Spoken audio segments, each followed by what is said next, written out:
Good morning. We are extremely pleased that you are here. It is good to come together for the purpose of co-creating. Do you agree? Yes. You are knowing what you are wanting. It moves about a bit, yes. You are appreciating the contrast of your time and place. Oh yes, especially that. Your desires thrill you and give you life. Then you are understanding that the desire that you identify, or even if you don't identify, that desire does summon life. Are there any desires pulsing within you that are annoying? You know what that means. If you have desires that thrill you, it means you are on a close vibrational wavelength with them. So they are unfolding. There's no friction in your energy field. There's no resistance within you. If your desire brings about a feeling of disappointment or annoyance, if you find yourself avoiding thinking about it because it's just so unpleasant to think about the things that you want, then that means you have, without meaning to, we are certain, developed some patterns of thoughts about those desires that are contrary to the desire itself. For example, if you are wanting more money or an improved physical condition or a relationship and thinking about it is uncomfortable to you, that is because you have practiced thoughts of the absence of what you want more frequently than you have practiced thoughts of having what you want. So when you think about the subject, it activates both the vibration of desire and the vibration that is practiced, and there is a sort of discord within you, like static on your radio. You need to tune it in a little closer. When you think about what you want and it is thrilling to you, that means that it is the next logical step for manifestations to begin to occur. When you think about what you want and it is annoying or frustrating or irritating, well, those lighter sensations like irritation and frustration mean you're not that far out of alignment, but you're far enough out of alignment that you're slowing it down. If you feel very strong negative emotion about something that you want, something like despair or even fear, or even on the border of rage and revenge, those stronger negative emotions mean that your vibrational pattern about a subject is quite far from what you really want. And what you really want cannot come to you as long as you are practicing those thoughts that bring forth that negative emotion. We want to help you to recognize the importance of what you are feeling, because what you are feeling is your personal indicator of your vibrational countenance, your vibrational mix, your vibrational state of being, but we like these words best of all, your vibrational point of attraction. You are the creator of your own experience, and everything is coming to you in absolute, perfect response to the vibrations that you are offering.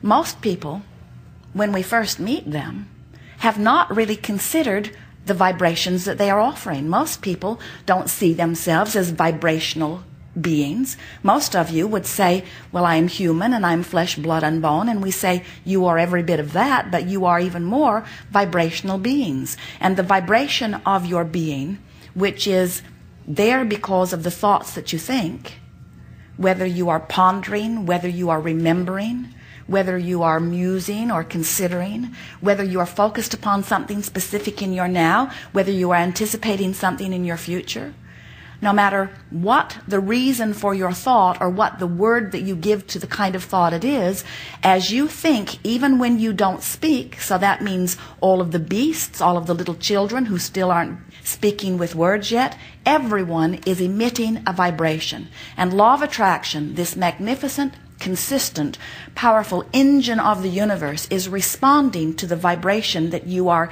emitting, whether you know that you are emitting it or whether you know that the universe is responding or not.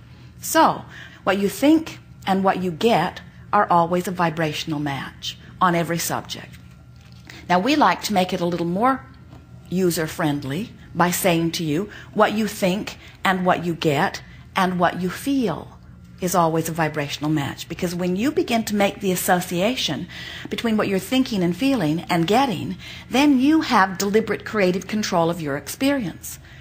You didn't come forth from non-physical into this environment intending to fix things that were broken. Because from your non-physical perspective before you got here, and even now from your non-physical perspective, you do not see this world or anything about it as broken.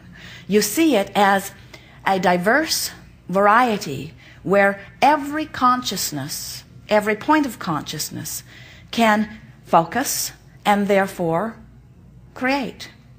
You did not say, I see it as my job to go forth and get rid of something or other. Instead, you said, I see it as my job to go forth and through my experience, my exposure to the experience, I will naturally conclude my own preferences. And whether I speak those preferences or not, just my mere awareness and my mere experience with experience will cause a preference to be born within me. Don't you feel that happening all day, every day? Can't you feel yourself concluding on many different levels of your being what you prefer?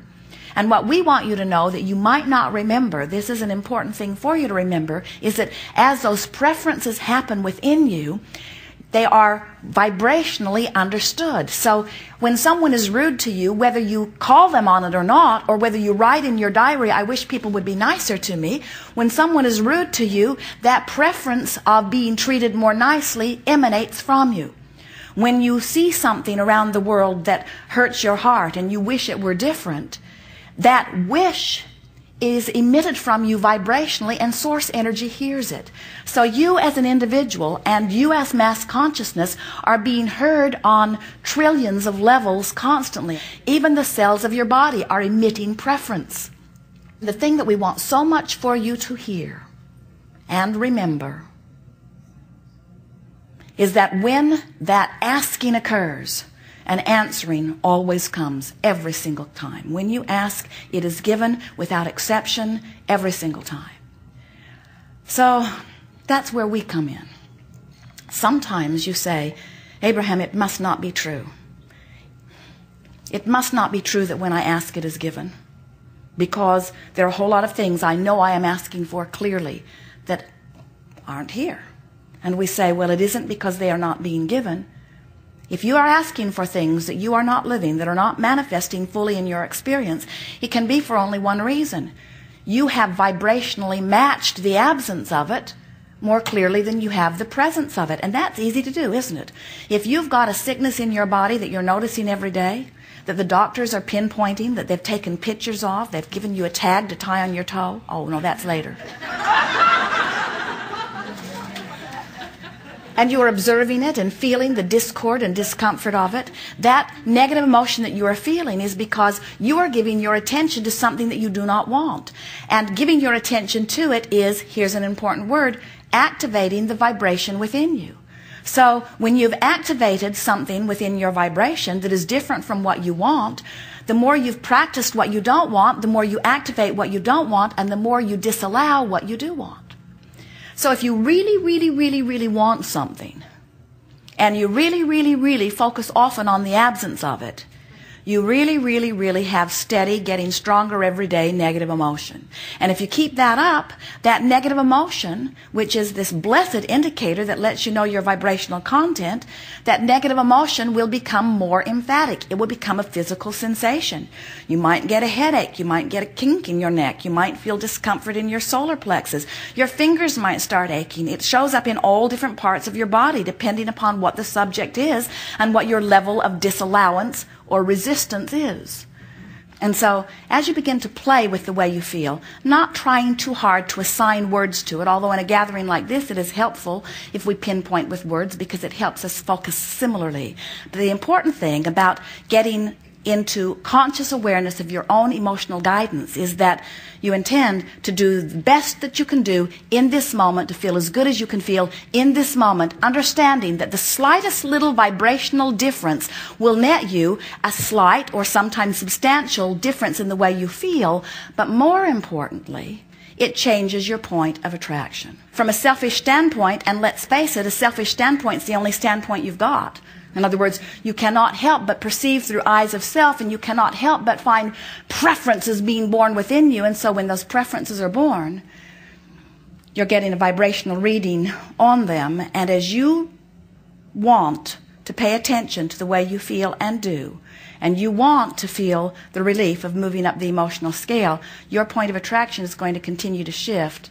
And the wonderful thing about that is, once you begin shifting up the emotional scale on a myriad of subjects, you begin practicing the art of allowing on a myriad of subjects. And then all of those things that you say you want that have not come to you yet begin to come into your experience.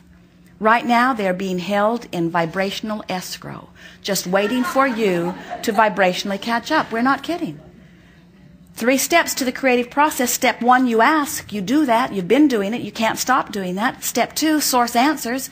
Source does that. Never stops doing that. Step 3, you've got to get into vibrational alignment with what you're asking for. And so that's what moving up the emotional scale is all about. It's about you finally getting into vibrational alignment with the things that you've been asking for. When you become a vibrational match to them, they manifest in your experience. And about then, you have a whole new contrasting set of experiences which give you a whole new set of rockets of desires which are then held in vibrational escrow. In other words, you will never, ever, ever get it done. So our 2 wonderful sentences that we want you to write down and remember every day: you can't get it wrong, and you never get it done. And the reason you can't get it wrong is because you never get it done. If you're standing in a place that feels wrong, you're launching all kinds of rockets. Source is answering all of those rockets. All you've got to do is find a way of releasing your resistance, and that which currently feels wrong will become right every time. Time to go to the beach. You have some things you want to talk about? We know you do. You will notice a very nice unfolding here. Sometimes the thing you want so much to talk about, you can't hear the answer from where you are. And so we will invite someone else to the chair to talk about it. You're much more likely, in fact, to hear the answer to your question if you're not sitting in the chair. Because you can't be in the vibration of asking for something and in the vibration of receiving the answer at the same time. Have you noticed? What are you wanting to talk about? Some things. Sorry, your phone rang. We will not call on you. You, yes. First, yes. Stand if you think it's you. Stand if you think it's you. Yes. Come if you will.